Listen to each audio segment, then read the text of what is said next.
Before you can process billboard orders, you must first enter each billboard face as an individual part.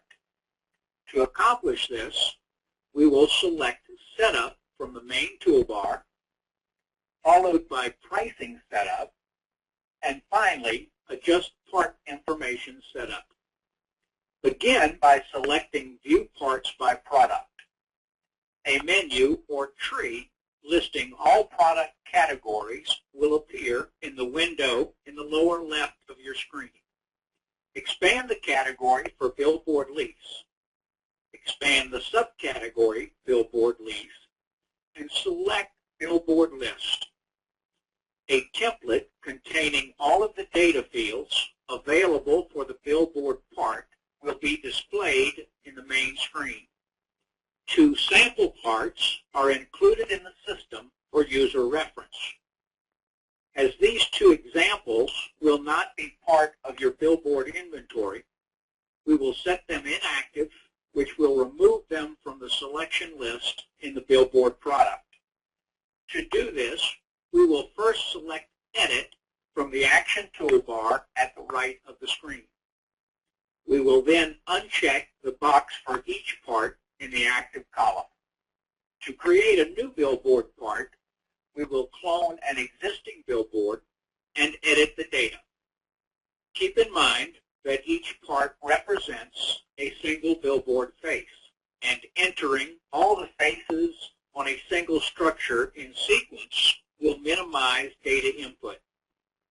Now we will look at each column in the template and detail the information required.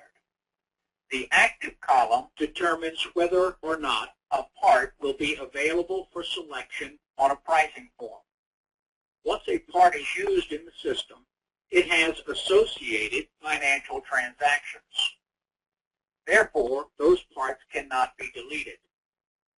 Setting them to inactive will remove them from lists and make them unselectable.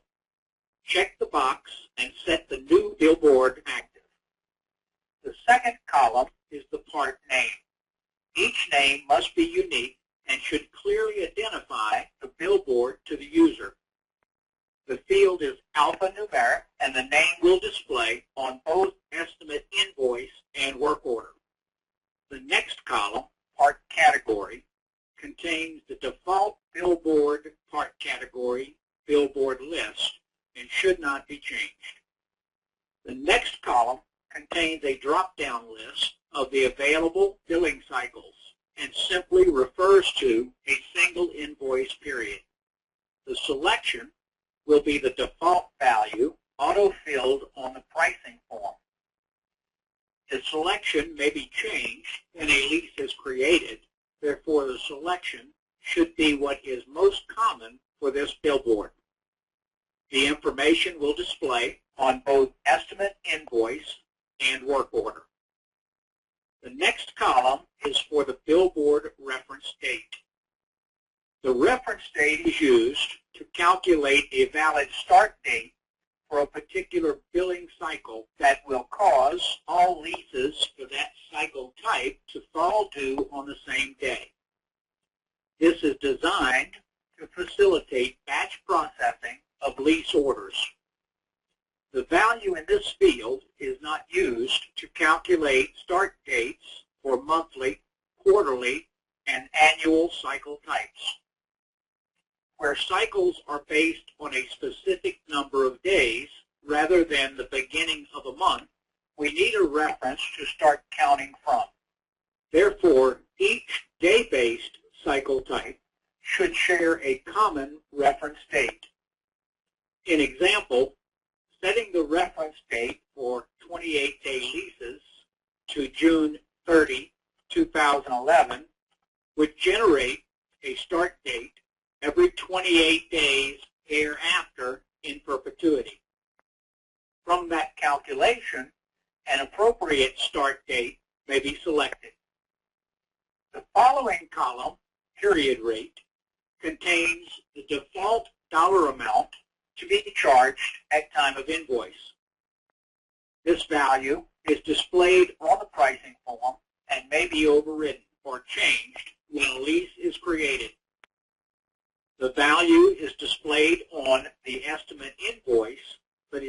shown on the work order. The billboard height and billboard width are nominal references to the general size of the billboard and are entered in decimal feet. 8.5 represents 8 feet 6 inches or 8.5 feet. The information displays both on estimate, invoice, and work order. Billboard lighting is a user-editable selection list that displays the type of lighting associated with the billboard. For the estimate invoice, a blank field will display as non-illuminated and a selection will display as a lighted billboard. A selection in this column will display the specific type on the work order and is designed to prepare the installation crew for routine maintenance while on site. The next column, billboard number lamps, is the lamp count for the type of lighting selected. As this part pertains to only one billboard face, this is not the count for the entire structure. The billboard meter number is for reference to associate a specific utility bill to a specific billboard. The number should be duplicated for each face supplied by that meter. The reference may be either a utility bill, a utility account number, or a specific meter serial number. The following two columns refer to the sign permit, with the first an alphanumeric field for the permit number. The second is a user-editable selection list for the authority that issued the permit. The next three columns will provide a description of the location of the billboard for both the estimate invoice and work order.